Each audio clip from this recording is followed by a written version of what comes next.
before the towering pyramids pierced the desert sky, before the pharaohs wore crowns of gold and divine power, there was only the river, the Nile, and along its sacred banks, humanity learned to live, to gather, and to dream. Our story begins not with a king, but with the earth itself, a land sculpted by rhythm, by flood and retreat, by silt and sun. For thousands of years before Egypt became Egypt, nomadic tribes wandered through this narrow strip of fertile land bordered by endless desert. Their lives were humble, hunting, gathering, surviving, but they were also patient, observant. They watched the river rise each year, spilling over its banks like clockwork. And from this rhythm, they learned the first great truth of civilization. Time could be trusted. Around 10,000 BC, the world began to change. The last ice age retreated. Wild grains, once gathered by hand, began to be sown and harvested. Early Egyptians didn't just take from nature, they shaped it. They planted barley and emmer wheat. They bred cattle, sheep, and goats. They dug irrigation ditches, guiding the Nile's floodwaters like veins through their fields. Villages formed, simple, mud-brick dwellings with reed roofs and animal pens. These weren't cities, not yet, but they were roots. The earliest of them, Merimda, Badari, Fayum, are now only mounds beneath the soil, but they whisper of what would come. And what came was extraordinary. To live by the river was to believe in the cycles of nature, life, death, rebirth. Early Egyptians buried their dead facing the west, where the sun set, believing the soul would journey with the fading light. They placed tools, beads, and even bread in graves, gifts for the afterlife. These were not yet gods, but spirits, ancestors, forces of the world. Rain, harvest, the Nile, each had its guardian. Over time, these spirits became figures, and the figures became gods. Here, we first meet the early versions of Osiris, Isis, and Horus, not yet worshipped in grand temples, but whispered over in night and fire. By 400 BC, trade caravans crossed the deserts toward Nubia, Libya, and Canaan. From the Red Sea came incense and gold. From the south, ebony, ivory, and exotic animals. Early Egyptian potters shaped clay into elegant forms. Artists painted animals in ochre and charcoal. Their art, especially from the Nakata culture, was not just decoration. It was identity. A Nakata jar wasn't just a container. It told a story of boats on the Nile, of crocodiles, of spears and dancers. Even in these early centuries, Egypt was learning to speak in symbols, a habit it would never lose. Prosperity brought competition. As villages grew, they clashed. Leaders emerged, chieftains, then lords, then kings. They fought for water, for fields, for pride. But more than anything, they fought for order, Ma'at, the ancient concept of balance and harmony. Two powerful regions rose. Upper Egypt in the south, with its tall white crown and vulture goddess. Lower Egypt in the north, crowned in red and protected by the cobra. For centuries, they existed as rivals, trading, warring, negotiating. Their symbols, their gods, their customs began to merge. And slowly, from many small pieces, the idea of a united Egypt was born. Toward the end of this chapter of prehistory, around 3100 BC, a name begins to echo from the mists, Narmer. We don't know if he was the first king, or simply the first we remember. But his story is carved into the famous Narmer palette, one of the oldest known historical records. On one side, he wears the white crown of Upper Egypt, crushing his enemies. On the other, the red crown of Lower Egypt, standing victorious. Two lands, now one. Two kingdoms, now a single realm. With Narmer, prehistory ends, and dynastic Egypt begins. We leave this chapter standing at the edge of greatness. The Nile still floods. The sun still rises. But now, a pharaoh watches from his throne. Behind him, priests whisper the names of gods. Ahead, architects dream of monuments that will touch the sky. Egypt has awakened. The age of kings has begun. In the golden mist of dawn, the Nile shimmered like liquid light, and upon its banks, a new figure emerged. Not just a man, not merely a warrior, but something more. Pharaoh. Not yet the god-kings of later ages, but rulers chosen to embody order, to unite the fractured lands, and to bind the people under one divine symbol, Marat, the harmony of all things. And so, begins the tale of unification, the moment when Egypt became one. In the north, the fertile Nile Delta spread like a green fan into the sea. It was Lower Egypt, marshy, rich, defended by papyrus swamps and serpent gods. In the south, narrow valleys and cliffs formed Upper Egypt, a land of stone, with warriors hardened by the harsh terrain. These were not just places, they were identities. Each had its own crown, its own totems, its own gods. And yet, war drums echoed across the Nile, because deep in the hearts of both peoples, they knew unity was coming. Around 3100 BC, a warrior king from the south, Narmer, rose like a storm. Some say his name was Menes. Others believe Menes was a successor. But Narmer's memory is carved in stone, on a dark, shield-shaped slab, the Narmer palette. On one side, he wears the white crown of Upper Egypt. He strikes a kneeling enemy as falcon-headed Horus looks on, binding the soul of a vanquished land. Flip the palette, and Narmer now wears the red crown of Lower Egypt, parading in victory, surveying rows of decapitated foes. In a single artifact, the story of a nation's birth is told, not in words, but in images. After the conquest, Narmer moved swiftly. He didn't rule from the south, where loyalties were split. Instead, he built a new capital at the nexus of Upper and Lower Egypt, a city called Memphis. Strategically placed at the river's bend, Memphis was not just geography. It was symbolism. It was unity made stone. Temples rose from the clay. Administrators tracked grain and labor. Scribes learned to use early hieroglyphs, symbols etched into ivory tags and pottery seals. And behind every document, every law, every decree, stood the Pharaoh. He was the bridge between heaven and earth. He was Egypt. In these early dynasties, the idea of kingship changed forever. The Pharaoh was no longer just a man of power. He was the living Horus, the falcon god, protector of Egypt. And in death, he became Osiris, lord of the afterlife. This belief shaped everything. Laws were divine will. Temples were state power. War was a cosmic duty to preserve Ma'at. To kill the Pharaoh was to shatter the balance of the universe. To defy him was to defy the gods themselves. As kings died, they were buried in sacred tombs at Abydos, the spiritual heart of early Egypt. These tombs weren't just graves.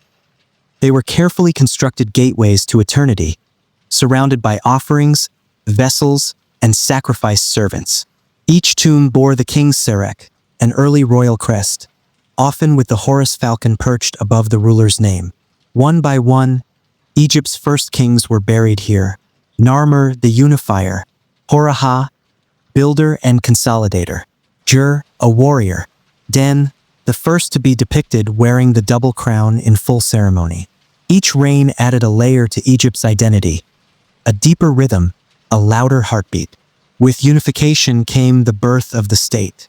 New roles emerged: viziers who managed the pharaoh's commands, nomarchs who ruled districts, scribes whose reed pens turned orders into action. Taxation began not in coins but in grain, cattle, and labor. To feed the gods, Egypt built its first major temples. To feed its people, it dug canals, tracked harvests, and stored surpluses in state granaries. All of it. Every loaf, every brick, every plow, moved under the watchful eye of the pharaoh. This was no longer a loose web of tribes. It was now a machine of civilization. Egypt was obsessed with duality. Everywhere, opposites were honored, not in opposition but in harmony.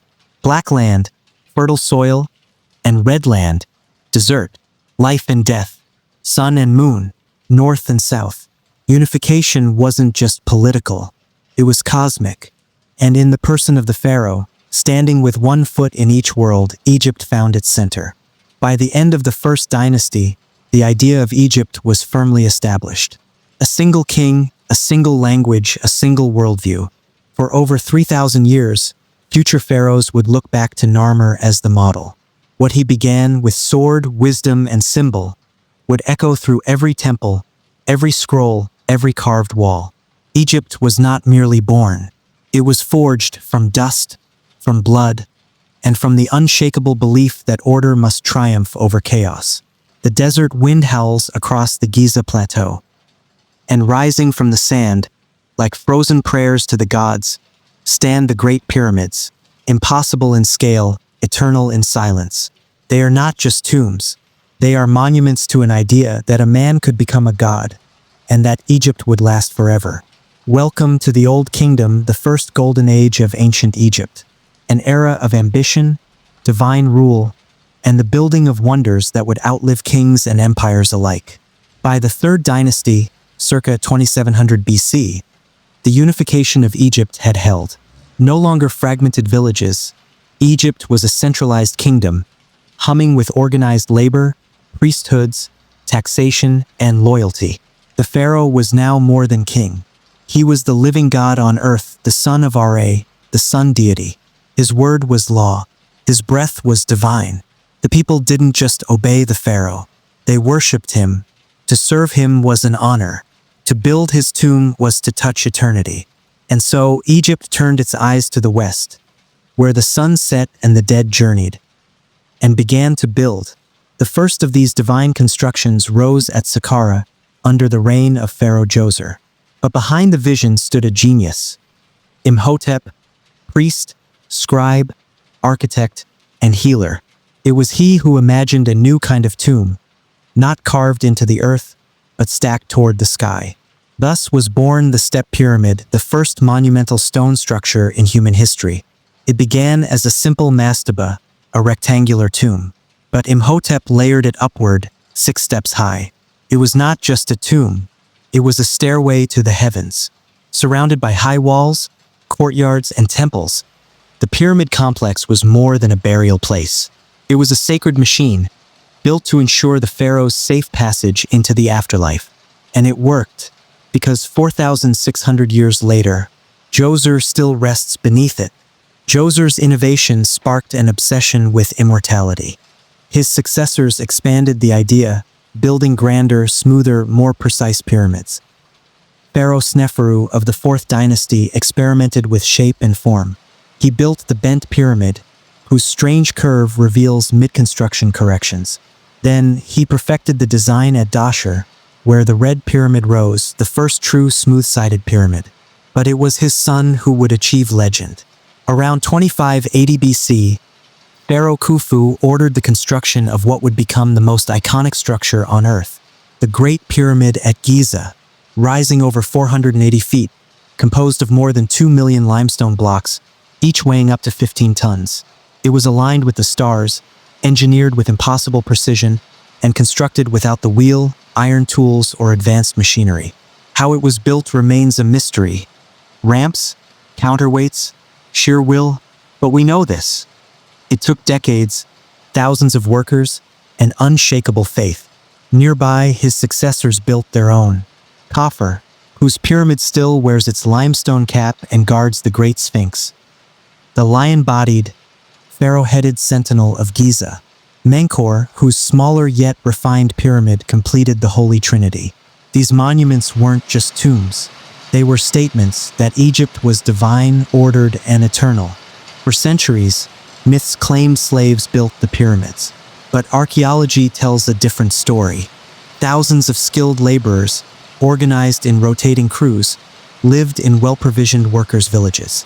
They ate meat, drank beer, and were buried near the pyramids they built. They were not slaves, they were citizens, building the home of their god-king. Each cut stone, each dragged block was a sacred offering. And when one died during the labor, his comrades buried him in honor, beside the eternal tombs he helped raise. The Old Kingdom wasn't just about stone. It was about belief. Egyptian religion matured. The pharaoh became the high priest of every temple. The concept of Ma'at, order, justice, balance, became the cosmic law. The god Ra, the sun, rose in dominance. Each morning, his boat sailed across the sky, and each night, he battled the serpent Apophis in the underworld. To maintain Ma'at, Egypt needed rituals, temples, and offerings. To protect Maat, the pharaoh ruled with divine mandate. And to ensure it forever, he built monuments that would never die. By the 5th and 6th dynasties, Egypt's power stretched far into Nubia, Libya, and across the Red Sea. But the burden of pyramid building strained resources. Priests gained wealth. Nobles became powerful. Pharaohs like Unas and Pepi II ruled long, but their grip loosened. Local governors grew bold. Famine crept in. The central government, once iron-strong, began to fracture. As the 6th dynasty ended, Egypt slipped into its first real darkness. The Old Kingdom had given Egypt its face. Hieroglyphs carved deep in stone. Kings who ruled as gods. Monuments that kissed the sky. But now the Nile's rhythm faltered. The people questioned the gods. And the throne grew silent. The Old Kingdom did not fall in a day. It faded, like the last light on a pyramid's tip at sunset. But its legacy never dimmed. The pyramids still stood, casting long shadows across the desert sands. But behind those shadows, Egypt began to unravel. The golden harmony of the Old Kingdom, the divine kingship, the perfect balance of Maat began to crack. The Nile, once predictable and nourishing, betrayed the people. And as famine gripped the land, chaos followed. This is the story of the First Intermediate Period, a time when Egypt descended into civil war, political fragmentation, and spiritual doubt. For centuries, Egypt had lived by the rhythm of the Nile. Its annual flood was life itself, replenishing soil, feeding the people, and reaffirming the gods' favor. But then, the floods failed. Historians believe a series of low inundations occurred, perhaps triggered by climate shifts far to the south. The rich black earth became dust. Harvests failed. Grain supplies dwindled. Starvation spread. And in that suffering, something terrifying happened. The people began to question the pharaoh's divinity. In the later years of the 6th dynasty, Pharaoh Pepi II ruled for an astonishing 94 years, the longest reign in history. But longevity became a curse. As Pepi aged, his grip weakened. Regional governors, called nomarchs, had once been loyal administrators. Now they saw opportunity. They stopped sending taxes. They raised local armies. They ruled like kings. When Pepi died, there was no strong successor. The government fractured. Egypt splintered into many competing provinces, each controlled by powerful families. In the north, the city of Heracleopolis emerged as a rival center of power.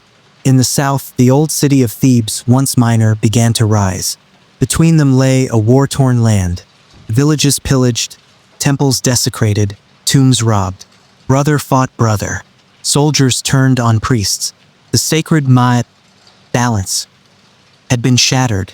The gods, it seemed, had turned their faces away. From this era come haunting texts, perhaps more personal, more raw than any written during times of glory. In the admonitions of a pure, a scribe laments, "The river is blood. The poor have become rich, and the rich are poor. Women bear children no more. There is no pilot on the boat. The land is left to its wearers." In the dialogue of a man with his soul, a desperate voice debates whether life is worth living at all. These are not political proclamations. They are cries of pain from a civilization that lost its faith. Yet even in darkness, ideas evolved.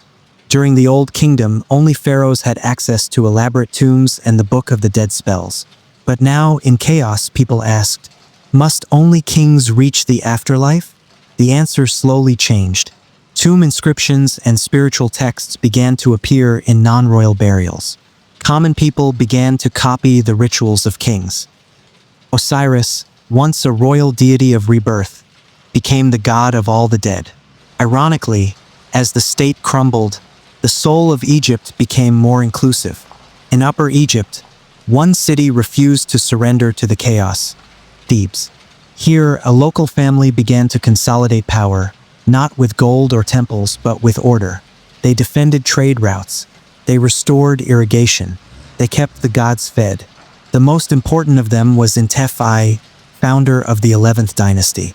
His successors, especially Mentuhotep II, would set their sights on reunifying Egypt. The war between Thebes and Heracleopolis was slow and brutal. But it ended with Theban victory, and from that victory, a new era would be born. By around 2055 BC, Mentuhotep II had defeated his rivals and claimed the double crown. He built a grand mortuary temple at Deir el-Bahari, overlooking the west bank of Thebes, a symbol that the old glory could return. Once again, Egypt was united, not just by a king, but by a new vision of rulership. The pharaoh was still divine, but now he was also a protector, a shepherd, a restorer of balance. The first intermediate period had ended, and from its ashes the Middle Kingdom rose. Egypt had survived, barely but completely. The gods had been questioned. The throne had shattered. The people had nearly given up.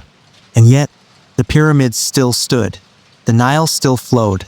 The spirit of Ma'at, though bruised, had not been broken. In darkness, Egypt learned resilience. And in doing so, it earned the right to rise again. The drums of war had fallen silent. The land was fractured no more.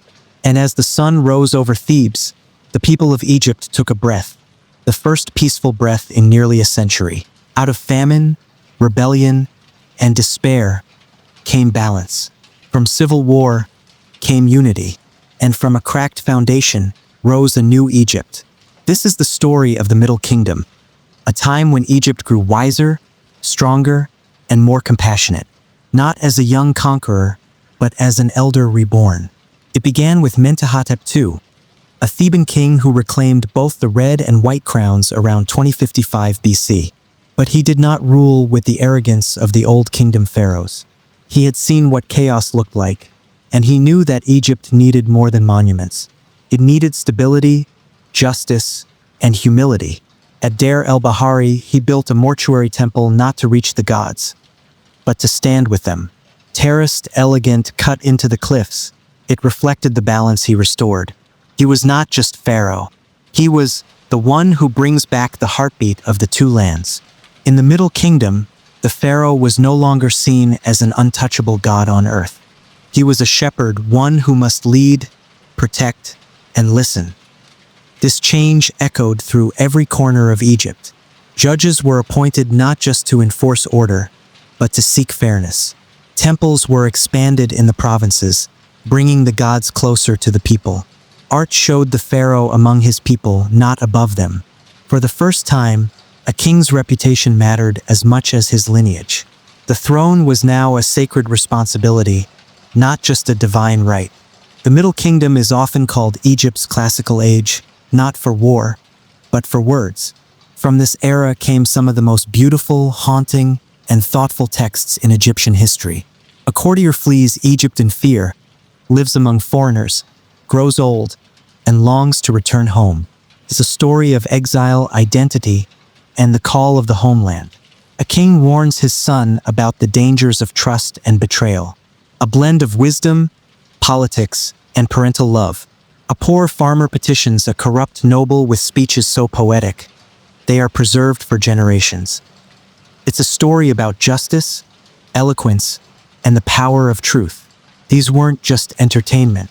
They were moral compasses, passed from scribe to student, from pharaoh to heir. Peace brought prosperity.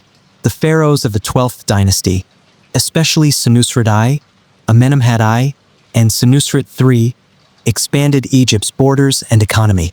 To the south, they pushed into Nubia, building forts and temples along the Nile's edge. To the east, they mined the Sinai for turquoise and copper. Trade routes stretched to Byblos, Punt, and across the Red Sea. These kings were not reckless conquerors. They were strategists, strengthening Egypt's walls, waterways, and wealth without overreach. They also undertook massive irrigation projects, restoring trust in the Nile's power after years of unpredictable floods. The Middle Kingdom revived the art of pyramid building, not as vast as Giza's, but more elegant, geometrical, and personal. Tombs became canvases of life, filled with colorful scenes. Farmers sowing grain, dancers at festivals, fishermen in painted marshes. These were not just tributes to the gods. They were celebrations of humanity. Statues from this era show pharaohs with calm faces, wide eyes, and gentle expressions. A visual shift from earlier grandeur.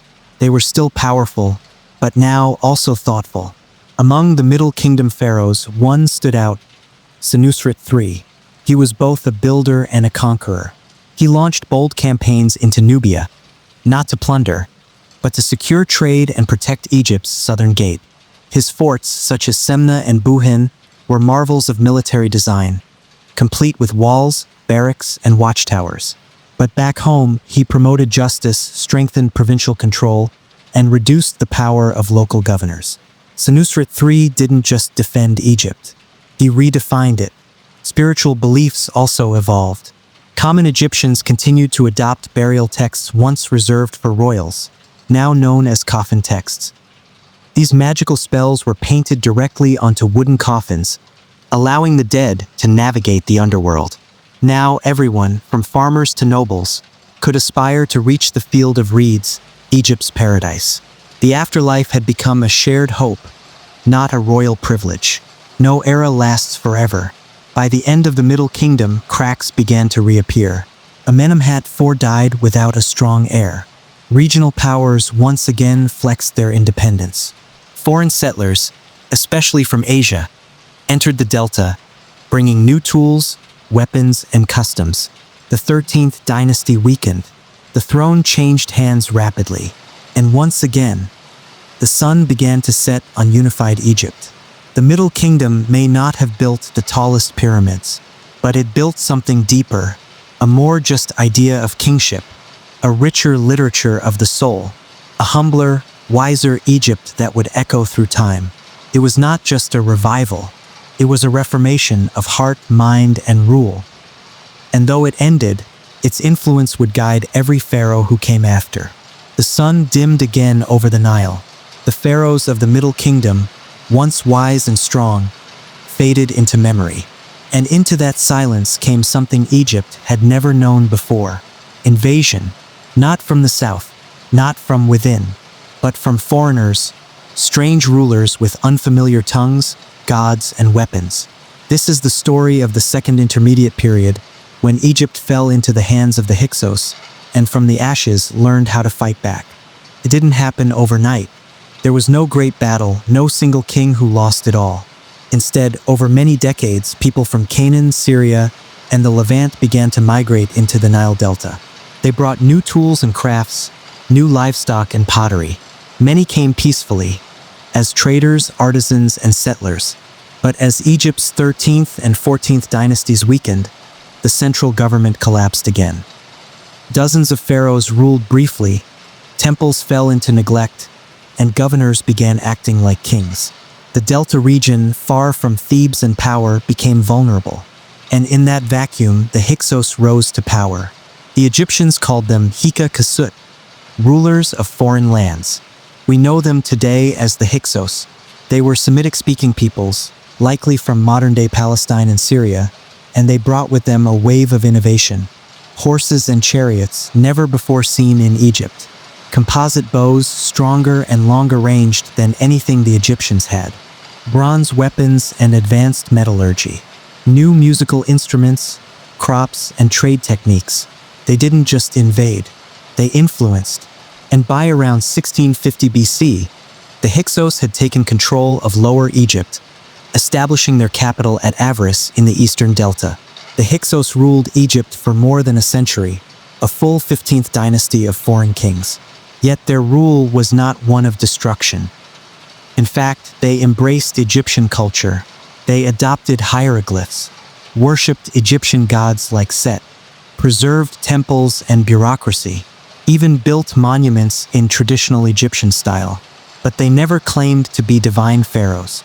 They remained foreign rulers, tolerated but not beloved. To the native Egyptians in Thebes and beyond, this was occupation, a humiliation. In Upper Egypt, the city of Thebes remained under Egyptian control. A native dynasty, the 17th dynasty, ruled in name, though their reach was limited. Tensions grew. In a famous and possibly symbolic story, a Hyksos king named Apipi sent a message to the Theban ruler Seqenenretau. "The hippos in your pool are too noisy. I cannot sleep in Avaris." It was an insult, a pretext, and Thebes was ready for war. Seqenenretau may have died in battle. His mummy bears brutal head wounds, suggesting he died in combat. His sons picked up the banner of resistance. Kamose, the warrior king, launched attacks north, calling the Hyksos a cancer in the heart of Egypt. He died in battle, but his brother was ready. Amos I, barely more than a teenager when he took the throne of Thebes, became the founder of the 18th dynasty, and the pharaoh who would end the Hyksos rule for good. He modernized Egypt's army, learning from the very people he fought. He used horses and chariots, once foreign, now Egyptian, forged stronger bronze swords and spears, trained elite troops in siege warfare. His campaign was brutal and relentless. Amos sacked Avaris, drove the Hyksos into the Sinai, and chased them all the way into Canaan. And with their fall, Egypt was reborn again, but this time angrier and more powerful than ever. Though hated, the Hyksos left behind more than ruins. They transformed Egypt's military from ceremonial to professional. They introduced new crops, music, and tools. They exposed Egypt to the broader world, showing it that isolation was no longer an option. Egypt learned something profound. To survive, it had to evolve. Before the Hyksos, Egypt had been insular, powerful, yes, but mostly inward-looking. But now, the pharaohs saw a larger world, filled with threats and riches. They would no longer just defend Egypt, they would expand it. And that drive would give rise to the new kingdom, an empire of glory, conquest, and legends. Egypt had endured a second wave of chaos, but like before, it used disaster as fuel for transformation. The memory of the Hyksos would never fade, carved into temple walls, cursed in texts, and burned into Egyptian pride. They had been invaders, yes, but they had also been teachers, unwilling ones. The Hyksos were gone, their cities burned, their gods erased, and in the wake of victory, Egypt stood tall, not broken, but reborn. But something had changed. No longer content to build pyramids and tend the Nile, Egypt now looked outward. The world was larger, more dangerous, and filled with riches. If Egypt was to survive, it would become an empire. Thus began the new kingdom, the most glorious, ambitious, and legendary era in Egypt's 3,000-year history. The young pharaoh Amos I, who expelled the Hyksos, didn't stop at victory. He chased them into Canaan, securing Egypt's eastern borders. He then turned south, conquering Nubia and taking control of its gold mines, the bloodline of Egypt's future wealth. He reopened trade routes, restored temples, and began the 18th dynasty, setting the stage for 100 years of expansion. Under his rule, Egypt became a superpower with chariots, foreign diplomacy, and global ambitions. Pyramids were no longer Egypt's grandest symbols. Instead, the pharaohs turned to temple complexes, especially at Karnak and Luxor, vast religious cities with towering columns and sacred obelisks. These temples didn't just honor the gods. They were propaganda machines, carved with tales of conquest and divine favor. Pharaohs became warrior priests, their reigns measured not in tombs, but in victories. Among Egypt's rulers, one stood apart, not for her armies, but for her audacity. Hatshepsut, daughter of Thutmose I and wife of Thutmose II, took power around 1479 BC. But instead of acting as queen regent, she declared herself pharaoh, dressing as a man, wearing the false beard, and ruling Egypt for over 20 years. Rather than conquer, she focused on trade, art, and architecture. Her most famous achievement? The mortuary temple at Deir el-Bahari, carved into the cliffs, elegant, symmetrical, and unlike anything Egypt had seen. She sent a legendary expedition to Punt, bringing back incense trees, exotic animals, and wealth. Though later kings tried to erase her name, her legacy endures as Egypt's greatest female ruler.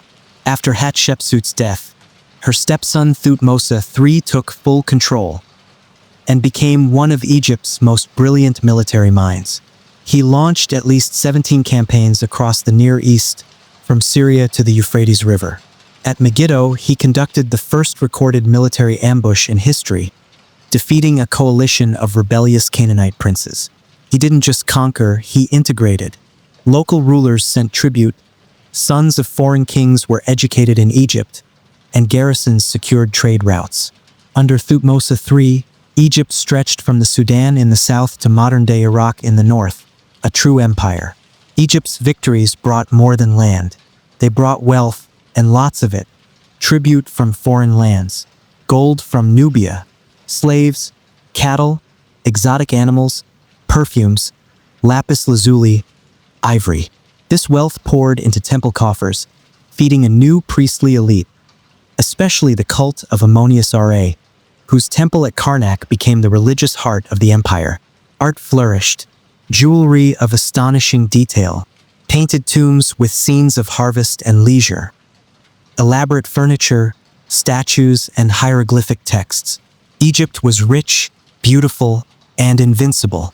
Around 1386 BC, Amenhotep III inherited an empire at peace.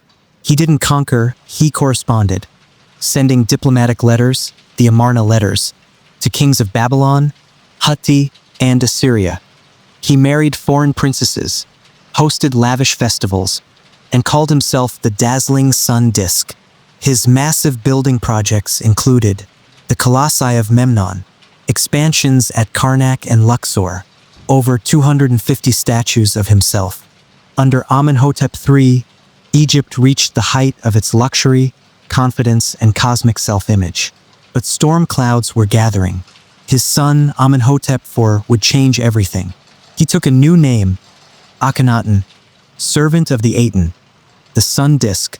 Then he did the unthinkable, abandoned Ammonius Ra and declared Aten the sole god, closed temples across Egypt, moved the capital to Akhetaten, modern Amarna, created a new art style, showing the royal family with elongated heads, thin limbs, and intimate affection. He preached monotheism in a polytheistic world, alienating priests, officials, and many commoners. His queen, Nefertiti, stood beside him, regal, mysterious, and powerful. But when Akhenaten died, Egypt rushed to erase his name, abandon his city, and restore the old gods. Into this fragile moment came Tutankhaten, a boy of 9, thrust onto the throne. He soon changed his name to Tutankhamun, living image of Ammonius, and restored Egypt's traditional religion. He ruled briefly, died mysteriously at 18, and was buried in a modest tomb. Yet 3,000 years later, in 1922, his resting place was found, untouched, glittering with gold. And in death, Tutankhamun became the most famous pharaoh of all time. Then came the most iconic king of all, Ramses II, Ramses the Great. He ruled for 66 years, fought the Battle of Kadesh against the Hittites, ending in the world's first peace treaty, and built more monuments than any other pharaoh. His legacy included the temples of Abu Simbel carved into mountains, his vast city of Pyramus, dozens of statues, obelisks, and inscriptions. He declared himself a living god, father to over 100 children. And though he ruled late in the New Kingdom, Egypt still basked in his glow. But even greatness fades. Ramses' successors faced economic strain, corrupt priests, foreign threats from the Sea Peoples, Libyans, and Assyrians. The empire shrank, trade routes faltered, and the pharaohs grew weaker. By the end of the 20th dynasty, the Golden Age was ending. But Egypt had touched the sky and carved its name into eternity. The temples were silent. The statues of old gods lay shattered. The great priests of Ammonius, once the most powerful men in Egypt, were nowhere to be found. In their place stood a lone figure, slender, serene, radiant. He looked not to a pantheon, but to a single light in the sky. And with that, Akhenaten, pharaoh of Egypt, did what no one before or after would dare. He declared there was only one God. Born around 1353 BC as Amenhotep IV, he was the son of Amenhotep III, one of Egypt's wealthiest and most celebrated pharaohs. He was expected to follow tradition, worship the gods, build temples, continue the diplomatic success of his father. But from the beginning, Amenhotep IV was different. He seemed uninterested in conquest or court politics. He gazed at the sun for inspiration, not in prayer, but in worship. In his 5th year as pharaoh, Amenhotep IV made a bold proclamation. Egypt would no longer worship its many gods. Instead, he declared devotion to Aten, the sun disk, a radiant orb with rays ending in hands, stretching down to bless the world. He changed his name to Akhenaten, meaning servant of the Aten. Temples to Ammonius, Ra, Osiris, and others were closed or defunded.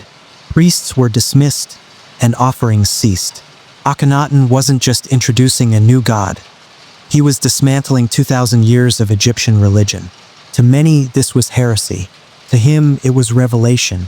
Akhenaten knew Egypt's spiritual transformation couldn't happen in Thebes, where old gods still whispered from temple walls. So he founded a new city, midway between Thebes and Memphis, Akhetaten, horizon of the Aten, modern-day Amarna. Built in a rush of energy and vision, the city rose in just a few years. Open-air temples, no roofs, the sun must shine in. Broad avenues, administrative buildings, villas for nobles, and the great palace, where Akhenaten and his family ruled beneath Aten's gaze. The city was not built to last. But while it stood, it embodied the center of a religious and cultural revolution. Beside Akhenaten stood one of the most captivating figures in Egyptian history, Queen Nefertiti. Elegant, intelligent, and powerful, she was not a passive consort. She appeared in art offering to Aten, driving chariots, even wearing the pharaoh's crown. Together, Akhenaten and Nefertiti were shown as a tender family with children in their arms, kissing beneath the sun's rays, smiling, something rarely depicted in Egyptian art. The art of the Amarna period broke all norms. Bodies were elongated and curved. Faces showed emotion. Scenes focused on domestic life, not warfare or divine triumph. It was naturalistic, personal, and deeply human. Historians debate what Akhenaten truly believed. Was he the world's first monotheist, centuries before Moses and Zoroaster? Or did he merely elevate one god above others, allowing quiet worship of older deities in the background? Whatever his intent, the results were seismic. The power of priests collapsed. Religious wealth was redistributed. Egypt's spiritual foundation was shaken. This wasn't just theology, it was politics, power, and control. While Akhenaten built temples to Aten and painted joyous family scenes, the world outside Egypt kept turning. Egyptian vassal states in Canaan and Syria cried for help as invaders and rebels rose.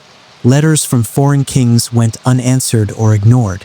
The Egyptian army, once mighty, was largely idle. Akhenaten's focus inward left Egypt's borders vulnerable.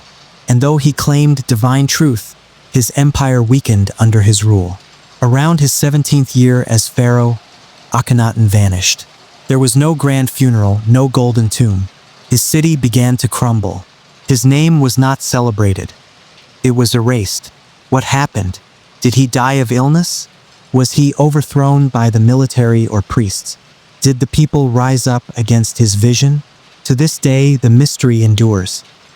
His body has never been conclusively identified. His city fell into ruin, and the name Akhenaten was scrubbed from history, a pharaoh not of light, but of shame. His young son, or perhaps his relative, took the throne next. His name? Tutankhaten, living image of the Aten. But soon, under the watchful eye of priests and generals, he changed his name to Tutankhamen, living image of Ammonius. The temples reopened.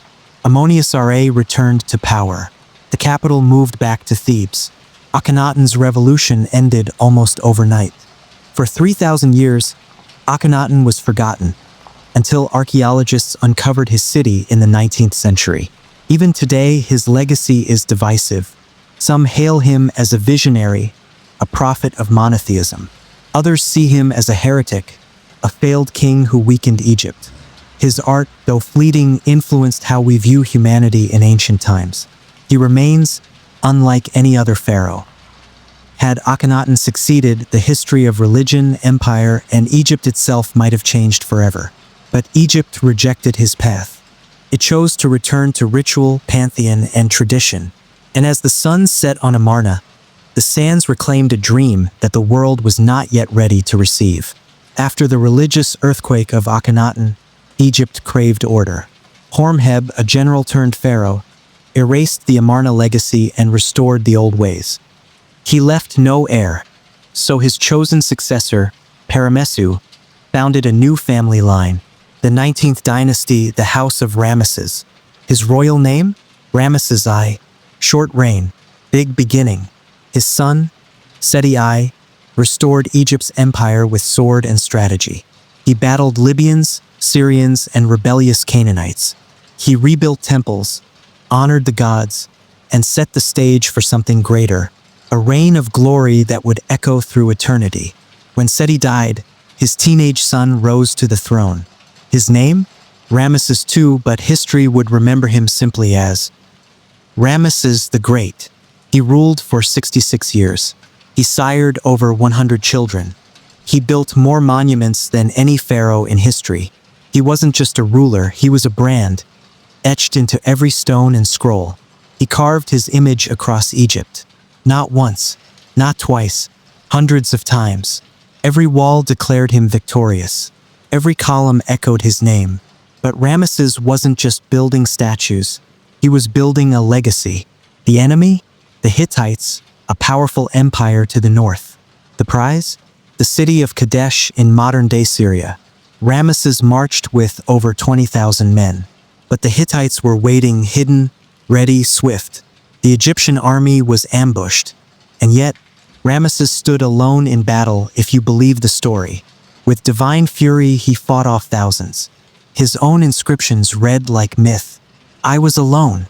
No officer was with me.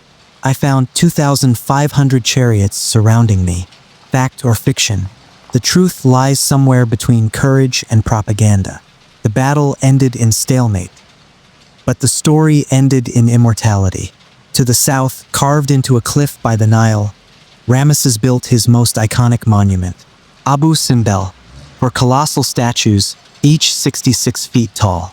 All of Ramesses, each gazing toward the rising sun, watching over Egypt's borders like gods. Inside, a hidden wonder. On 2 days each year, Ramesses' birthday and coronation, the sun's rays pierce the temple, illuminating his image in the sacred sanctuary, a cosmic celebration of Pharaoh's eternal rule. This wasn't just architecture. It was a message. I am the light. I am forever. Alongside him stood Nefertari, his first and most cherished queen. Her tomb in the Valley of the Queens is a masterpiece. Walls painted in dazzling color, poetry etched in love, a tribute to a woman pharaoh called She for Whom the Sun Rises. Nefertari wasn't just a queen. She was a diplomat, a priestess, a co-ruler in the eyes of the gods. Together, they shaped an image of divine family. A contrast to Akhenaten's fractured legacy. A first in history. Years after Kadesh, war gave way to wisdom. Ramesses and Hittite king Hattusili III signed the first recorded peace treaty in history. It survives today on stone and clay. There shall be no hostility between us forever. To seal the pact, Ramesses married a Hittite princess. Peace brought trade, diplomacy, and cultural exchange. Egypt was not just feared, it was respected. Ramesses reigned into his 90s, outliving many of his heirs. He watched the empire age. Like him, strong but weary. His tomb was deep and vast, but looters came soon after.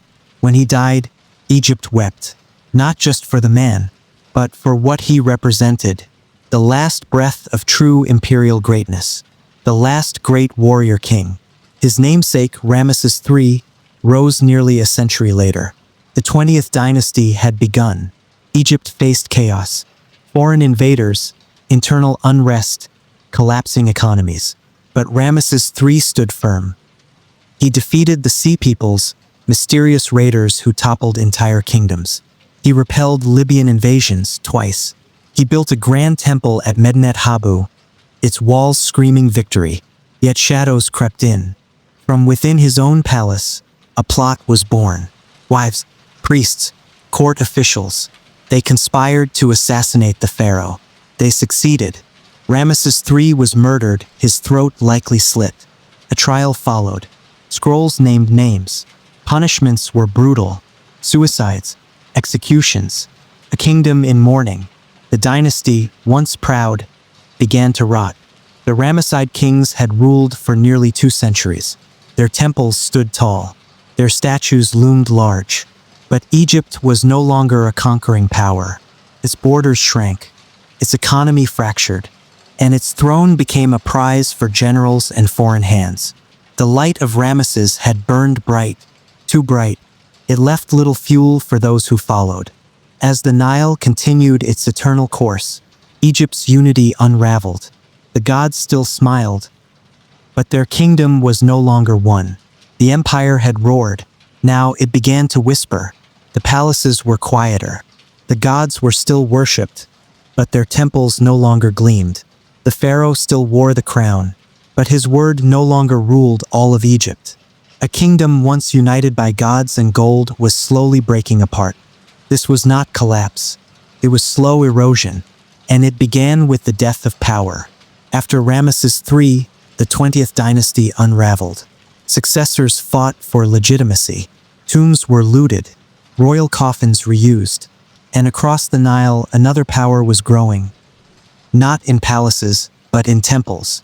The high priests of Ammonius in Thebes held immense spiritual and political power. They controlled land, labor, and wealth. They led armies. They crowned kings. In time, they became kings. Egypt no longer had one pharaoh. It had two Egypts. In the north, the city of Tanis became the new capital. Here, kings of the 21st dynasty ruled the delta with military strength and diplomacy. In the south, Thebes answered to the high priests, spiritual kings in all but name. Both sides claimed to rule all of Egypt, but neither truly did. The once mighty empire was now a patchwork, a sacred land, politically fractured. As Egypt splintered, outsiders stepped in. Libyan tribes, once enemies, were now neighbors, and then rulers. They had served as soldiers and mercenaries during Ramesses' reigns. They adopted Egyptian customs, gods, and names, but their rise marked a shift. Egypt was no longer purely Egyptian. The 22nd dynasty, founded by Shoshenq I, was Libyan in origin. Yet he ruled like a pharaoh, building temples, restoring order, even campaigning in Israel and Judah. Some say he was the biblical Shishak who raided Jerusalem. If true, his reach extended beyond the Nile, a final echo of imperial pride. Black pharaohs of Kush. To the south, in the ancient land of Kush, modern Sudan, a new power stirred. The Nubians had long admired Egypt. As gods, culture, and language, they saw themselves as true inheritors of the pharaoh's legacy. Around 747 BC, a Kushite king named Pi marched north, not to conquer, but to restore. "I am not just a king," he proclaimed. "I am chosen by the gods to unify Egypt again." He succeeded. For the first time in centuries, Egypt was united by a foreign-born pharaoh who ruled as a devout Egyptian. Revival in the south. The Kushite pharaohs of the 25th dynasty built grand temples, restored ancient customs, and ruled with religious devotion. They brought a renaissance of art and architecture. They called themselves Sons of Ra. Pi was followed by Shabaka, Taharka, and Tanatamani, strong kings, warrior kings. Taharka especially became a legend, fighting Assyrians in the north, defending Egypt with fire and faith. But the world had changed, and Egypt was no longer invincible. The Iron Empire. To the northeast, a new superpower had risen. Assyria, ruthless, efficient, and deadly. Their armies swept through the Levant and Mesopotamia, leaving ash in their wake. Egypt became their next target. They saw the Nile not as sacred, but strategic. In 671 BC, Assyrian king Esarhaddon invaded. He captured Memphis, seized royal family members, and declared victory. Later, his son Ashurbanipal went further, looting Thebes, the religious heart of Egypt. Temples were desecrated, statues shattered, The city of Ammonius fell. Egypt was no longer the hunter. It was now the hunted. After the Assyrians withdrew, Egypt struggled to rebuild.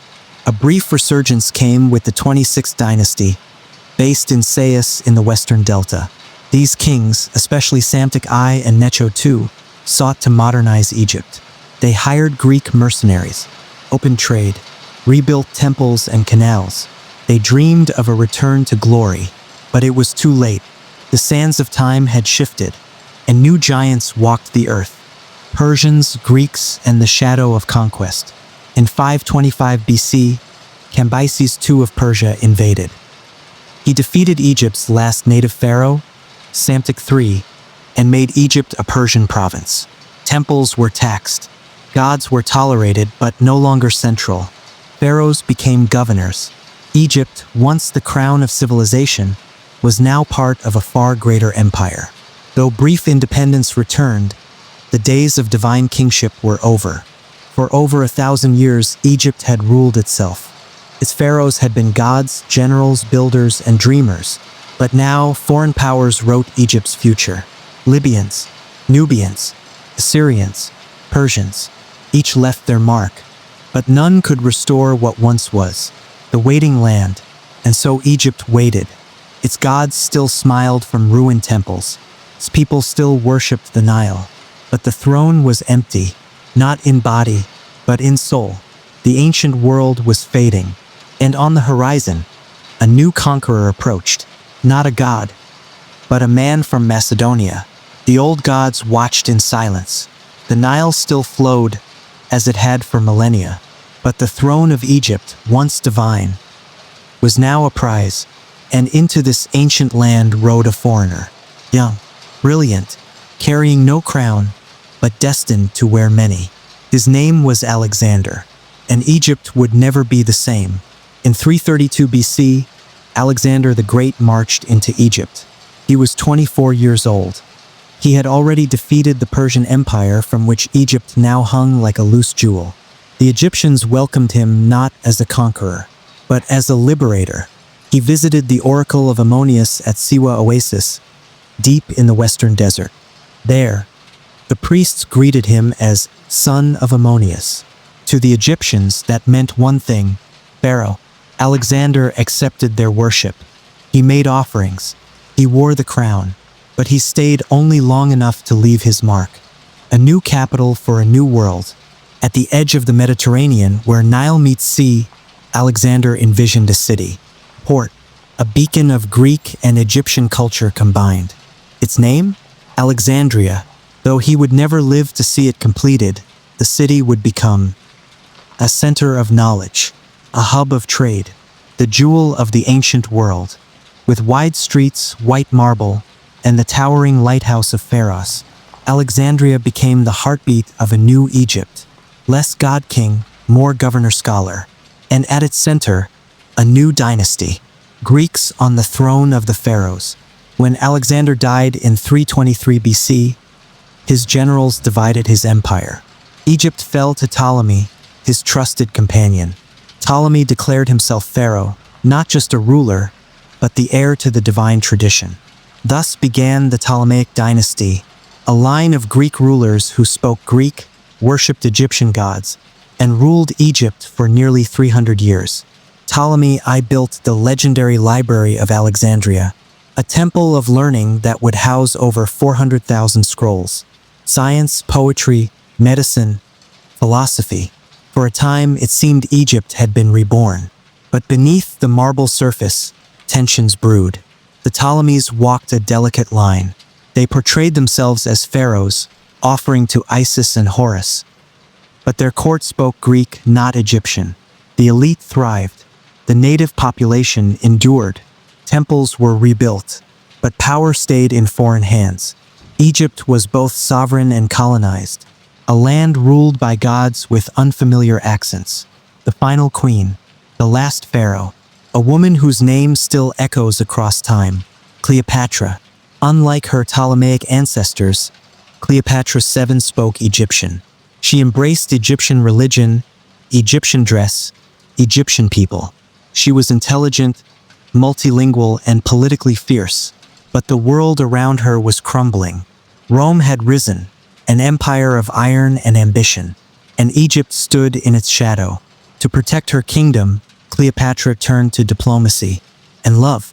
First, she aligned with Julius Caesar, the most powerful man in Rome. Their son, Caesarion, was born in Egypt, raised as both heir and god. After Caesar's assassination, she partnered with Mark Antony, another Roman titan.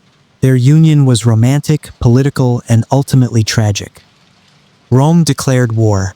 In 31 BC, at the Battle of Actium, Roman forces under Octavian defeated Cleopatra and Antony's fleet. They fled to Alexandria. There, surrounded by fading glory, they made their final decision. Mark Antony fell on his sword. Cleopatra, unwilling to be paraded through Rome in chains, chose poison, perhaps the bite of an asp, perhaps something more symbolic. She died as a queen, proud, defiant, alone. With her death, the Ptolemaic line ended. Egypt had no more pharaohs, no more dynasties, no more kings. In 30 BC, Octavian, soon to be Augustus Caesar, took Egypt, not as a kingdom, not as a culture to preserve, but as property. The temples were maintained, but their meaning faded. The gods were worshipped, but only by the poor and old. The language of hieroglyphs slowly disappeared. The Library of Alexandria was eventually lost to fire, neglect, and war. Its knowledge scattered like dust across centuries. The Nile still rose and fell, but the magic was gone. For 3,000 years, Egypt had been ruled by gods on earth. They built pyramids and carved eternity into stone. They battled, prayed, and dreamed in gold. But time, like sand, wears down all things. The last pharaoh was a woman. She did not build a pyramid, but she etched her name in the world's memory. Though the empire fell, its spirit did not. Egypt inspired the Greeks, the Romans, the Christians, the Muslims, the world. Its ruins stood tall while empires fell. Its gods whispered from broken walls. Its art, its math, its dreams, still alive in every museum, every myth. Egypt is no longer ruled by pharaohs, but it is never truly gone. The temples crumbled. The gods fell silent. The pharaohs were gone. But Egypt endured, not in thrones or armies, but in memory, in stone, in spirit, a civilization that never truly died. As Egypt became a Roman province, the old religion slowly faded. Temples like Philae continued rituals into the 4th century AD, but the priesthood shrank and the gods lost their voice. The final known hieroglyphic inscription was carved in 394 AD on the walls of Philae for the goddess Isis. After that, silence. The sacred language of pharaohs unreadable. The gods abandoned. The civilization buried by time. A new faith swept across the Nile. Christian missionaries condemned the old gods as false idols. Temples were repurposed or destroyed. Priests were replaced by bishops. The pharaoh was forgotten, and Egypt became part of the Christian world. Yet even in churches, echoes remained. The Ankh cross, the flowing robes, the hymns that still mirrored ancient chants. Egypt's spirit had changed shape, but it never disappeared. In the 7th century AD, Arab armies arrived. With them came Islam, the Quran, and a new era. Arabic replaced Coptic. Mosques rose beside ancient ruins. The call to prayer echoed where Horus once flew. But the Nile still ruled the rhythm of life. And the ancient stories, though faded, lived on in whispers, superstitions, and song. Egypt became a crossroads of civilizations, layered, living, eternal. For over 1,000 years, the secrets of ancient Egypt were sealed. Pyramids stood like riddles in the sand. Statues with lion bodies and human heads watched over empty plains. The Rosetta Stone lay buried, waiting to speak again. Travelers from Europe stared in wonder. Who built these monuments? What did they mean? No one could read the walls. The past had become a ghost. Then, in 1799, a slab of black stone was found by French soldiers near Rosetta. It bore 3 scripts: Greek, Demotic, hieroglyphs. The key had returned. Years later, in 1822, a young scholar named Jean-François Champollion cracked the code. For the first time in 1,400 years, the language of the pharaohs spoke again. And with it, Egypt rose from the tomb. The 19th century saw a flood of explorers, archaeologists, and adventurers. Temples were uncovered. Tombs were opened. Scrolls were studied. In 1922, Howard Carter entered a sealed chamber deep beneath the sands. There, untouched for millennia, lay the tomb of Tutankhamun, golden, glowing, eternal. The boy king who once reversed Akhenaten's heresy was now the face of a global obsession. Egypt had returned, not as an empire, but as a mystery that the world could not resist. Today, ancient Egypt touches every part of modern life. Medicine rooted in Egyptian surgery, architecture inspired by columns and obelisks, language shaped by Coptic and Demotic, religion influenced by concepts of resurrection, afterlife, and divine kingship. Art and fashion, drawn from Egyptian lines, color, and symbolism. Pharaohs appear in films, dreams, and fantasies. Pyramids are icons of endurance. The Sphinx still gazes forward, weathered but unbroken, living on sacred ground. Modern Egyptians walk the same paths their ancestors once did. They farm beside the same Nile.